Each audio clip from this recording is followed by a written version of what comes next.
Hey guys, it's Ashley and this is my recap for Pretty Little Liars Season 5 Episode 2 Whirly Girlie. Taking this one to the grave. If I show you, then I know you won't tell what I said. 'Cause two can keep a secret if one of them is dead. Hey guys, welcome to another one of my recap reviews. Gonna say by until this season, I think I said it in the last recap, but I've said that I can tell this season is gonna be so good. I just love how it's so different from all the other seasons. Just how Ali isn't in hiding. I just love where the show is taking off. Oh my god, it's amazing. And so I have to keep my hand weird is because I have this henna tattoo. Yeah, I don't want to mess it up. And I also have another henna tattoo that says life goes on. If you were wondering what was on my arm. And I also have another henna tattoo that has an anchor and an infinity sign. Yeah, I did the designs myself, if you were wondering. I'm kind of obsessed. And I have one on my ankle drying. But anyway, yeah, I'm just gonna get to the recap and review. So in the beginning, all of the girls with Ali, they're on a bus going back to Rosewood. And then another bus comes by and Ali's about to go in the bus, but they stop her. They say, no, Ali, you don't have to run anymore. And they come up with this idea of telling the police everything, like what happened that summer, all the way back to the Jenna thing. Go into the police station, ready to tell everything. And then Ali, all of a sudden, lies to Officer Holbrook. She says that she didn't disappear, that she was kidnapped. So she makes up this whole story, and the other girls are confused, to why she all of a sudden changed her mind about everything. So she makes up this story that she was kidnapped, and if it wasn't for the four girls, that she wouldn't be here, and how they saved her and how they hid her out and all of that stuff. And so they go into this room and Officer Holbrook questions her with the four girls, shows her the picture of them in Ravenswood with the costume. It was a Halloween episode. It says that that's when she escaped, and then they helped her hide from him. He said that they kept her in a shed that they all used to hang out in. And then later in the episode, find out that the reason why Ali changed her story around is because she got a text just before they went to the police, anonymous number. The truth will bury you in a New York minute. She gets that text. That's why she got scared and she changed the story around. She didn't tell everything. And plus she was also protecting Arya because Arya did kill Shauna. So yeah, Ali's back home. Jason's also back. He's really creepy. Ali's dad is here. Have we ever seen him? I feel like we did, but at the same time we didn't. I don't think so. But he's really nice and caring for Ali. He's not creepy. I don't get that creepy vibe from him at all. He seems like a normal dad, not creepy like her mom. So they're all wondering where Ali's mom is since Ali's back home. Her dad blames it on Jason, that Jason is probably hiding her in New York or something. Has this attitude, this really creepy vibe to him. And the girls later find out that he was in New York the same time that they were in New York, and all of a sudden he comes back to Rosewood the same time Ali comes back to Rosewood. So that's a little suspicious. Also, Toby is back in this episode, so Spencer and him get this kind of intimate scene. I think I've said it before, but I'm not a huge Spoby fan. I never really was. They're cute and all, but I don't go crazy over them like I would with Caleb. They're my OTP in the show. Caleb and Paley. But no, I don't know why Spoby. I mean, they're cute. I don't hate them, but I don't know, I just don't go crazy over them like some other people do. And in this episode, Arya is having a really hard time with the guilt because she killed Shauna. And so Emily kind of talks to her at one part of the episode saying, hey, I know what you're going through. I went through the same thing with Nate. I don't know, Arya is just going crazy and she wants to follow along with Ali's story, so she tries to pretend that as if they were hiding out Ali for a month in the shed. So she's throwing all these blankets and all this random stuff on the floor to make they were camping out in there. So that's when Emily confronts her saying that all of this. Like, it's not a good thing that they're adding onto the story, but yet that's kind of what they have to do, I guess. I'm kind of skipping around in this episode. I'm kind of just going off on my head because I seen the episode a while ago. Her Ali's dad's name was Kenneth. So he asks Ashley, since, you know, they worked together, Ashley and Jessica worked together, he was asking her because he couldn't find out where his wife was. So he asks her, hey, can you go through her email, see if you can find anything?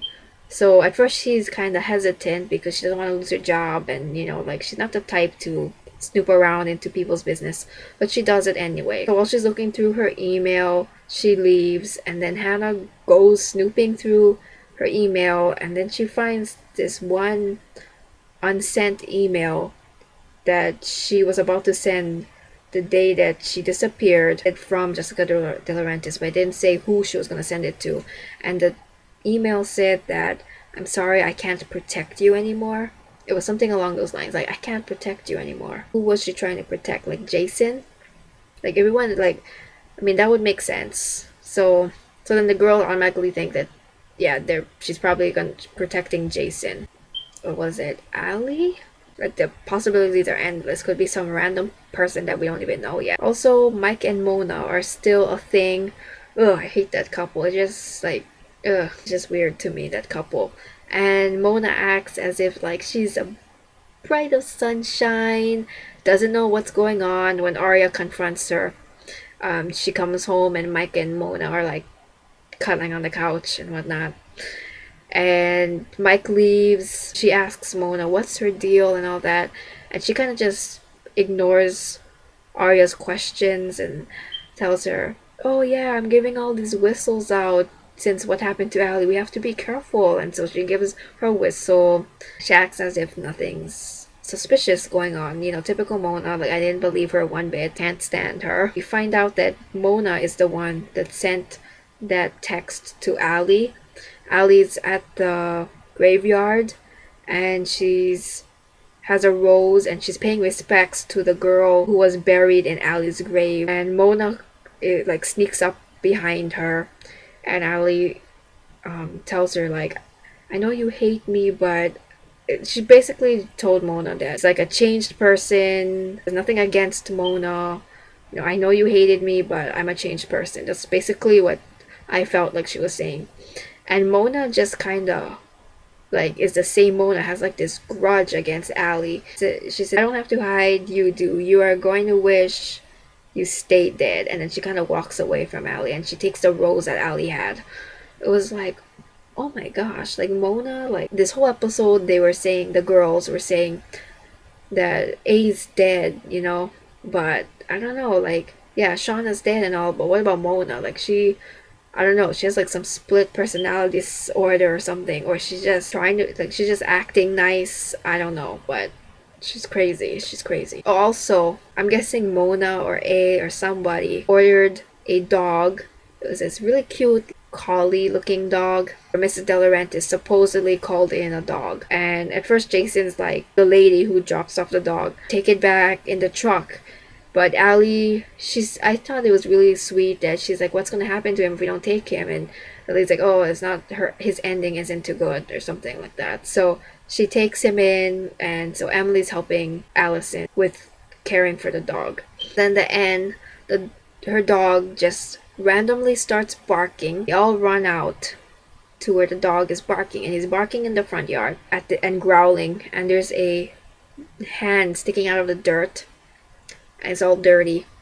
Emily, she screams when she sees the hand, and everyone else is all shocked. And Ali runs out with Jason. They just can't believe it, and they kind of just show Jason like kind of shocked. He was really shocked, and I don't know if he knows something about this, or I don't know, I have a feeling he somewhat knows. And they kind of just cut off to the end, and basically the end is Mrs. De Laurentiis in a body bag. They show her with, she's dead, but she has like all this dirt on her face. And they show Spencer and her mom, and they're crying, and everyone else. And Allie's just in a black hoodie, kind of just looks like she was crying, but she wasn't really like sobbing, bawling. She's just kind of just doesn't really know what to say. Maybe she knows something about it. I don't know. It just kind of cuts off there. But yeah, basically, I really love this episode. Mona's just getting really creepy. Jason is just really creepy as hell. Like, I don't know. And Melissa, she's just full of secrets. Melissa wasn't in London because when Toby went to London, Ren opened the door and he said that Melissa wasn't in London the whole time. She's full of secrets and lies, and she always was suspicious, but now she's even more suspicious. Ali returns home, and then her mom is dead. Like, oh my gosh. Like, I mean, we already saw it in the season finale, but I mean, it actually confirmed that she actually is, like, died, like, dead. Sad. Like, even though I hated her mom, and I found her mom really creepy.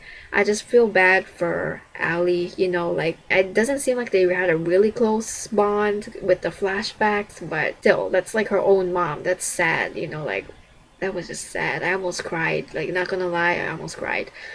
Not when they showed her like getting like buried, but like when they showed Ali kinda in like this shocked mode. It's crazy, crazy, and oh, Mona is just getting creepier and creepier, and oh, I have a feeling, and like, where was? I mean, a lot of people think that Ezra is the main A, but I don't know. He's in the hospital. Like, how can he do all that kind of stuff? You know, like unless he's not really that badly hurt. I don't know. There's all these theories about Ezra having a twin and Cece having a twin. Like, I don't know. It's just crazy. I don't know what to think anymore. I'm just kind of following along episode by episode because I get more confused if I try to figure out stuff. And like Jason, like what's his deal? And like Mona, like she knew that the girls were in New York, and that's why Arya's like all like scared and very jumpy because she thinks that Mona is gonna start blabbing to everyone or to the police that she killed Shauna because she started hearing violin noises in her while she was in her room. And remember, Shauna played the violin, and she saw Shauna play the violin. Yeah, even on her iPod there was like a full load of violin songs on her iPod. And then Mike tells her that he had to borrow her iPod, and you know how Mona has probably been over to his room since they're dating, and so she probably planted those in there. And oh, it just, oh. So what do you guys think of the episode? Leave me your comments down below. And yeah, so bye guys. Peace out.